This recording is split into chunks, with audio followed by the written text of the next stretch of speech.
In the year 1984, the Bosch Group, who owned the Christian Dior, were incurring the losses of $20 million every single year. And government did not allow them to dissolve the company because 20,000 workers would have been jobless and that could lead to a political disaster. But government allowed them to simply sell the company with two conditions.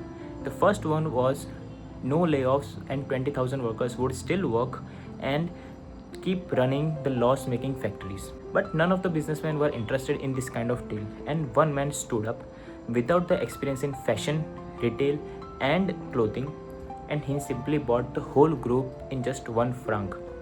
The Bosch Group had four major business activities. The one was Pudosh, their diaper disposable company. The second was Conforoma, their retail furniture company.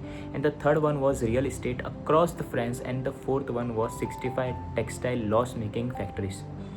But Bosch did the worst thing with Dior. He gave 150 cheap license to simply use the name Christian Dior, and he let anyone made anything with Christian Dior name on it.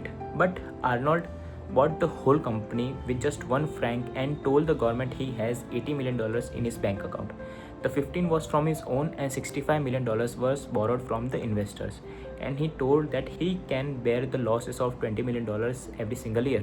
And the first thing Arnold did after he bought the company was to break the two promises. He sold the Pudosh, Conforoma and 65 loss-making textile companies and laid off 9,000 workers and made $400 million from them.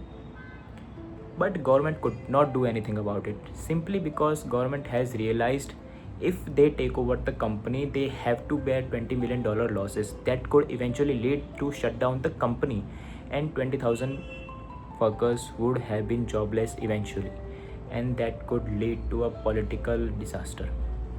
So all of them settled. But Dior was the joke around luxury brands because of the cheap licensed products hanging in the departmental store. But Bernard used the three-step method and made a bankrupt company to $100 billion company.